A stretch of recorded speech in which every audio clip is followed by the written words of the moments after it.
Have you ever driven down an empty road at night and felt like something was watching you from the darkness? Tonight, I'll share the most terrifying road experience of my life.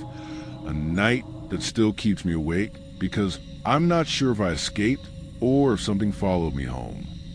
It started as a normal drive. My best friend Daniel and I were heading back from a late visit to a friend's house. The highway stretched ahead of us, endless and empty, swallowed in darkness. No cars, no streetlights, just the two of us, the low hum of the engine, and the beam of our headlights cutting through the night. Daniel leaned back in the passenger seat, yawning. Man, I hate this road. Too quiet. Creeps me out. I force a laugh, gripping the wheel tighter. Yeah, well, at least we'll be home in a couple hours. Just don't fall asleep on me, all right?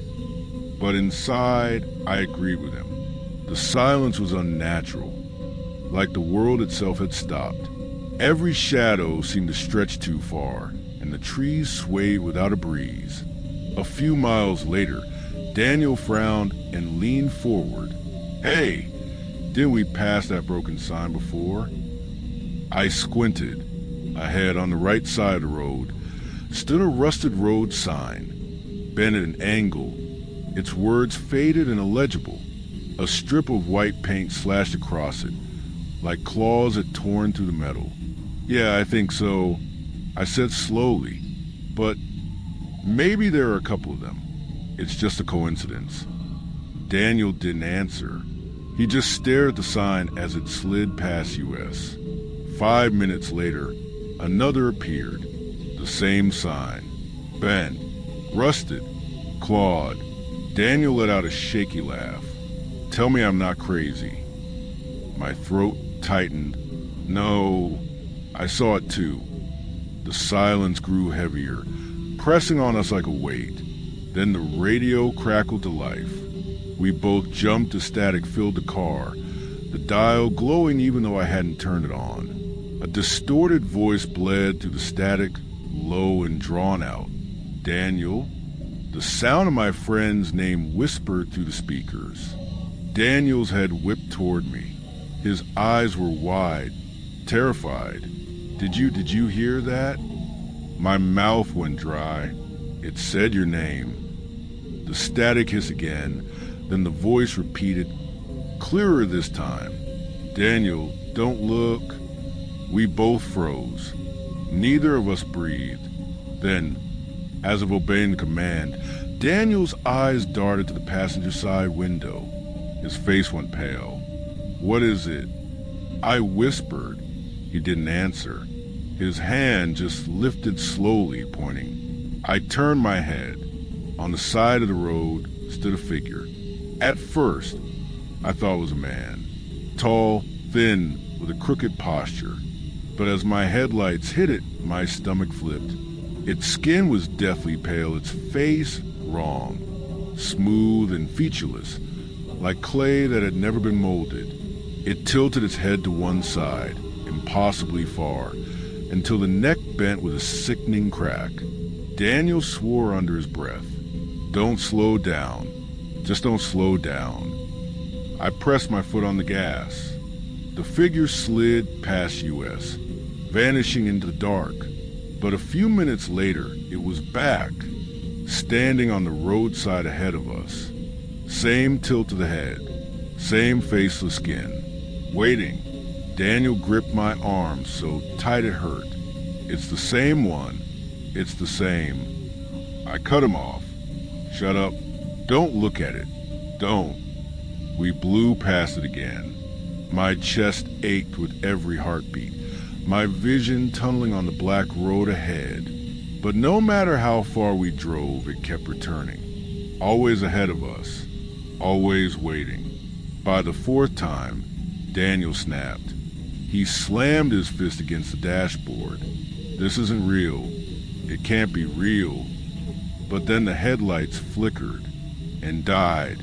The world vanished into absolute blackness. We screamed at the same time. I slammed the brakes, but the car didn't stop. It kept rolling forward. The sound of gravel crunching under the tires filled the silence. And then, footsteps, right outside Daniel's window. Slow, heavy, crunch, crunch, crunch. I whispered, my voice trembling, "Don't look." But Daniel turned anyway. His scream ripped through the car. I couldn't stop myself. I glanced too.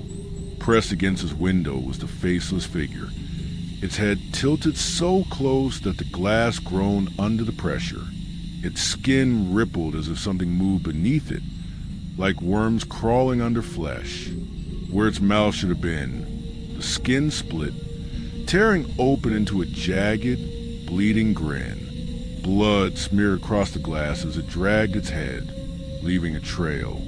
Daniel thrashed in his seat. "Go! Go!" The engine roared to life again, headlights blasting on their own. I floored the accelerator. The figure vanished into blackness. But my hands weren't holding a steering wheel anymore. The leather had turned slick, sticky. When I looked down, my stomach lurched. Blood, thick, dark blood coated the wheel, dripping onto my jeans. The wheel pulsed under my grip, veins bulging, twitching like a living organ. Daniel gagged, clutching his chest. The car, it's not the car anymore, it's... Before he could finish, the radio screeched again. He saw it, now he's ours. The lights flickered, and just for a moment, Daniel's reflection in the passenger side window wasn't his own. It was grinning. The blood dripping from the steering wheel made my stomach churn.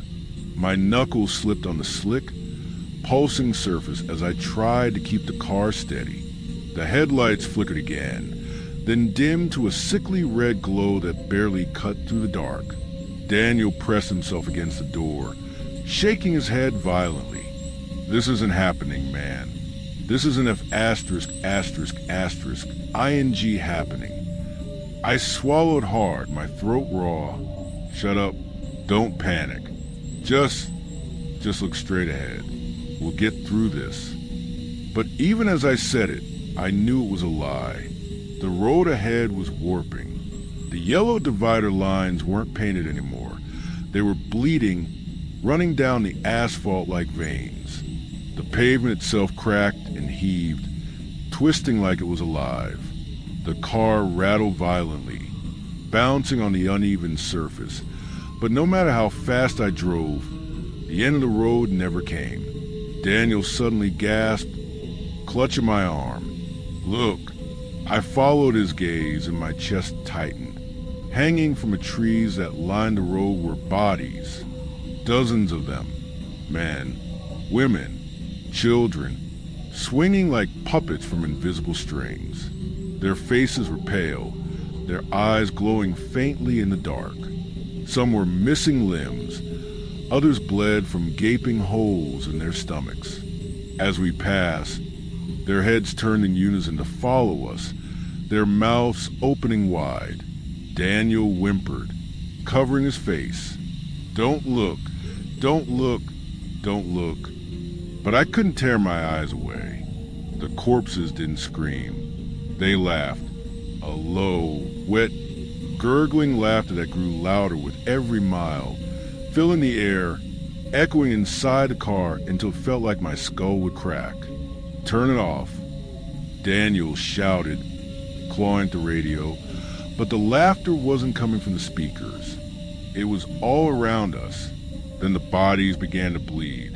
Rivers of blood poured from their eyes, noses, mouths, streaming down their necks and dripping onto the road. The car's tires splashed through it, sending sprays of red across the windshield. I tried the wipers, but instead of clearing the glass, the blade smeared the blood into grotesque shapes. Faces, eyes, symbols I didn't recognize. They pulsed like they were alive, writhing on the glass. Daniel groaned, holding his head. "It's inside, It's inside my head. I turned toward him and froze. His reflection in the side window didn't match his movements. While the real Daniel had his hands over his face, rocking back and forth, the reflection stared straight at me, grinning ear to ear. Its teeth were jagged, its gums blackened, blood dripping from the corners of its mouth. The reflection mouthed words I couldn't hear. I leaned closer, straining to read its lips. "He's not your friend." My chest tightened. I whipped my head toward the real Daniel, who was trembling, mumbling under his breath. His eyes darted up, catching mine. "What? Why are you looking at me like that?" I stammered. "The window, it's not." Before I could finish, the reflection in the glass pressed its hand against the window. A handprint bloomed there, on the inside. Daniel screamed and shoved himself toward me, hitting the wheel. The car swerved violently, tires screeching against the bloody asphalt. I fought to keep control, heart hammering as we nearly flipped. When the car straightened, the reflection was gone. But Daniel's skin wasn't right anymore. Veins bulged under his flesh, black and throbbing. His eyes were too wide, too bloodshot. He grabbed my shoulder, nails digging into me. "It's inside me," he whispered hoarsely. "I can feel it crawling under my skin." I pulled away, horrified. No, stay with me. You're fine. You're fine." He shook his head violently. "No, I'm not. I saw it. I saw it crawling across the road, and then I felt like it climbed into me." Before I could answer, he started convulsing, his back arched, his mouth stretching open in a silent scream. His skin rippled, bulges forming under the surface as if something was moving inside him. "Daniel!" I screamed, reaching for him. He gagged, blood spilling from his lips. With a sickening crack, his jaw split wider than humanly possible, skin tearing down the sides of his mouth. His eyes rolled back, black veins spreading across his face. And then he whispered, but it wasn't his voice anymore. "You should never have come here." The radio blared to life, shrieking static. The voice returned. "One of you will stay, the other will drive forever." I slammed the brakes, my chest heaving. No, I'm not doing this." The car skidded, tires screaming against the road. We came to a halt. Daniel slumped in his seat, twitching, his chest heaving. Blood dripped from his mouth, but his eyes were open, too wide, too dark. He stared at me, expression blank. For a moment, there was silence. Then he smiled. Not Daniel's smile. Something else. "You should have left me on the roadside," he said, his voice distorted, layered with whispers. My stomach dropped. "You're not him." The thing wearing Daniel's face tilted its head, grinning wider. Not anymore. And then outside the car, dozens of footsteps surrounded us. I looked through the windshield. Figures, everywhere, standing in the blood-soaked road. Faceless, pale, tilting their heads in unison. All waiting, all staring. The figures outside didn't move. They just stood in the bloody road, their eyeless faces turned toward us. Dozens of them, maybe hundreds. Their bodies twitched unnaturally, heads tilting at the same angle Daniel's had earlier. My breath fogged the windshield as I whispered, "Don't look at them, don't!" Daniel chuckled beside me, a low, broken sound that didn't belong to him. "Too late," he rasped. "They've already seen us." I turned, my heart pounding. His grin was wider now, stretching his torn mouth. His skin crawled with movement beneath the surface, like dozens of insects writhing under his flesh. Blood trickled from his eyes, streaking down his cheeks in thin black rivers. Daniel, I pleaded, fight it. Whatever this is, don't let it take you. He laughed harder, his body twitching violently. You don't get it. I didn't let it in. It chose me. I gripped the wheel with trembling hands. You're lying. You're still in there. You're still my friend. His head snapped toward me, so fast his neck cracked. His eyes rolled white, and his voice came out layered with dozens of others. Friendship doesn't exist here, only hunger. The figures outside began to move. Slowly, their bodies lurched forward one step at a time, their heads twisted at impossible angles, bones cracking with every jerk. The sound of hundreds of bare feet slapping against the bloody pavement filled the air. Daniel pressed his face against the passenger window, fogging the glass with his breath. They're coming for you. They don't want me anymore. They want the one still fighting. I slammed the accelerator. The tire spun the blood, spraying red behind us before finally gripping the road. The car shot forward, plowing straight into the crowd of faceless figures. The impact should have sent them flying, but instead, they burst. Each one exploded into a spray of thick black blood and broken bones, splattering across the windshield. The wipers smeared the mess, but it didn't clear. It only grew, covering the glass until I could barely see.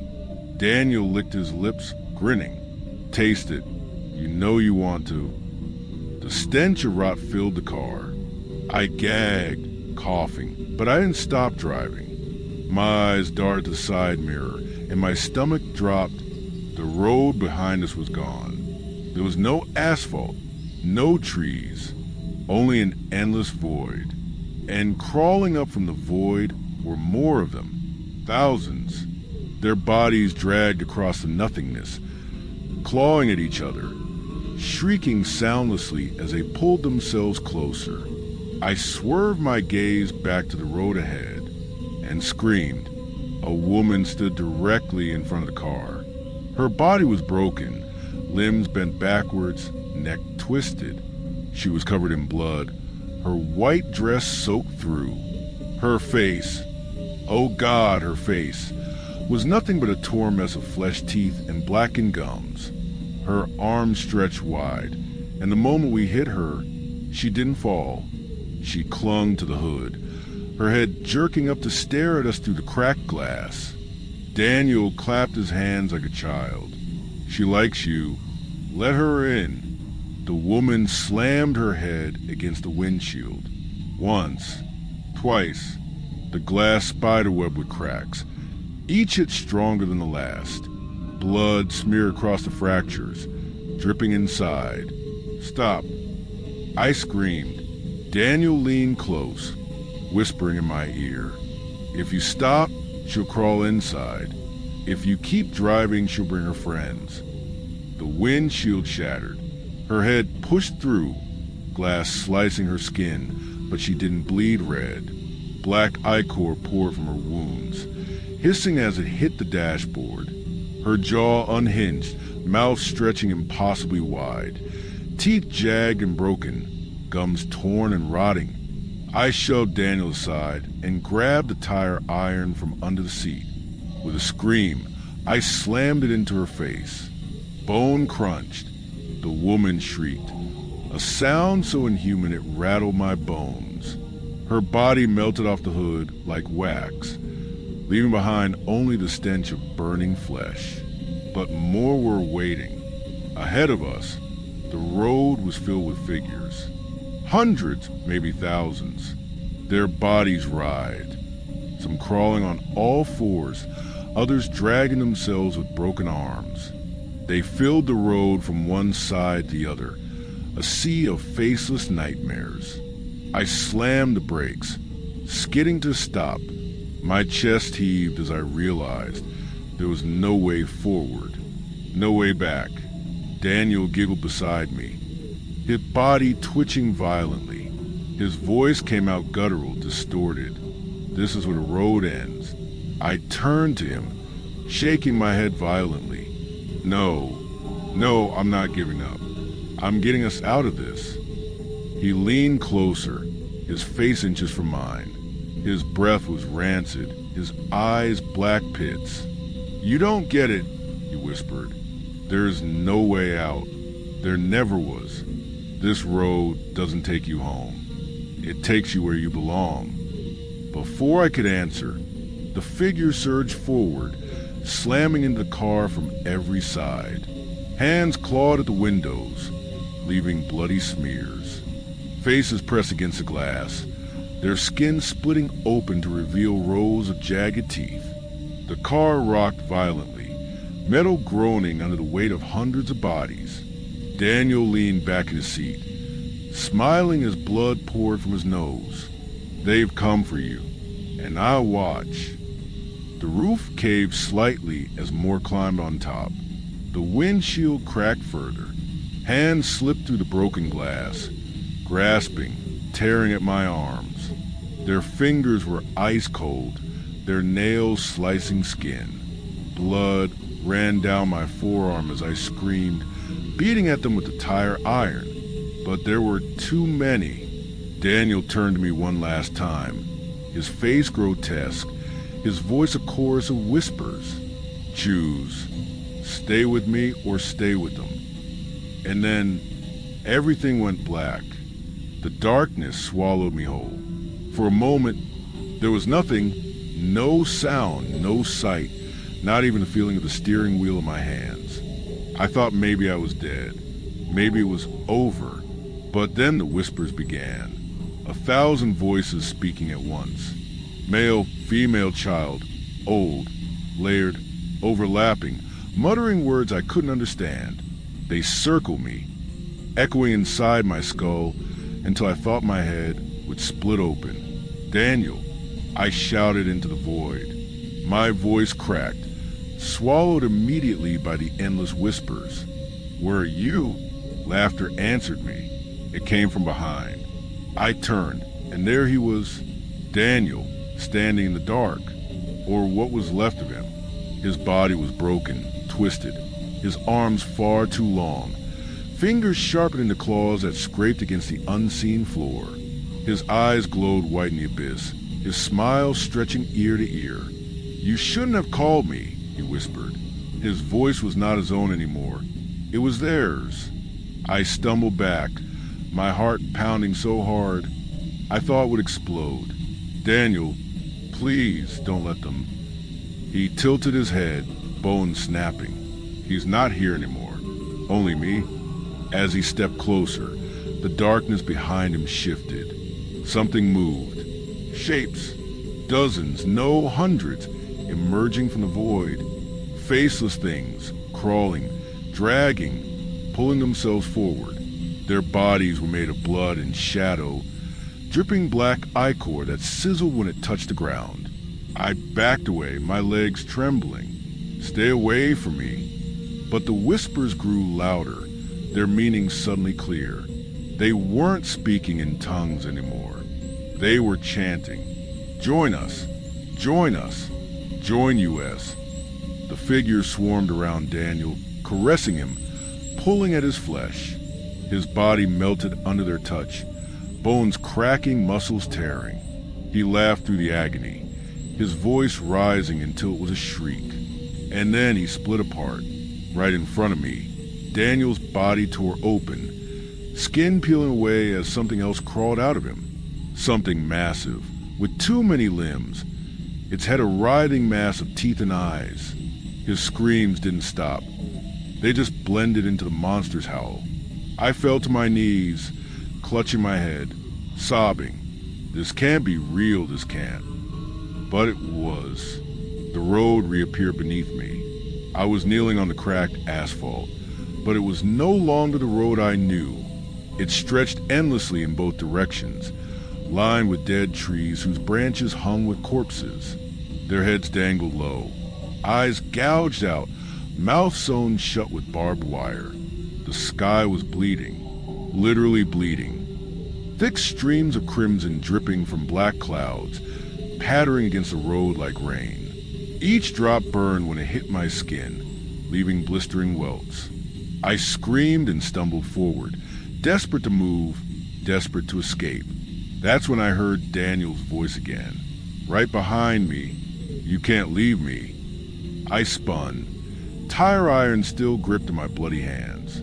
He was there, his human form again, or at least a mockery of it.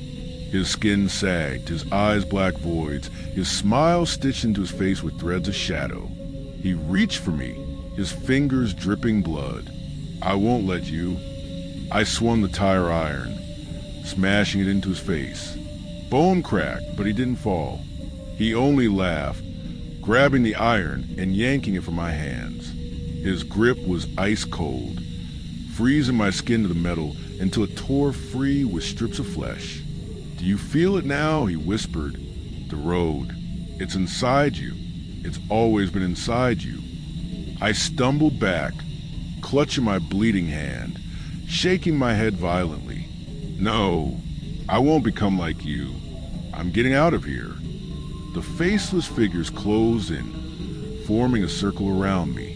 Their whispers grew deafening, a storm of voices clawing at my mind. Daniel stepped into the circle, tilting his head like a predator. His smile stretched unnaturally wide. "There's only one way out," he said softly. I froze. "What way?" His grin widened. His voice dropped into a growl. "Die here or die there." Before I could react, the ground split open beneath me.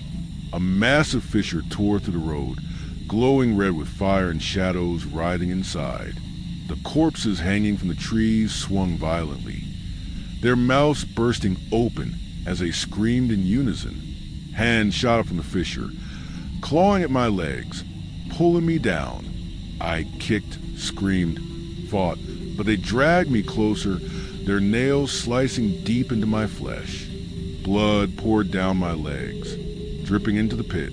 Daniel leaned over me, his face inches from mine. His breath reeked of decay. "You were never driving home," he whispered.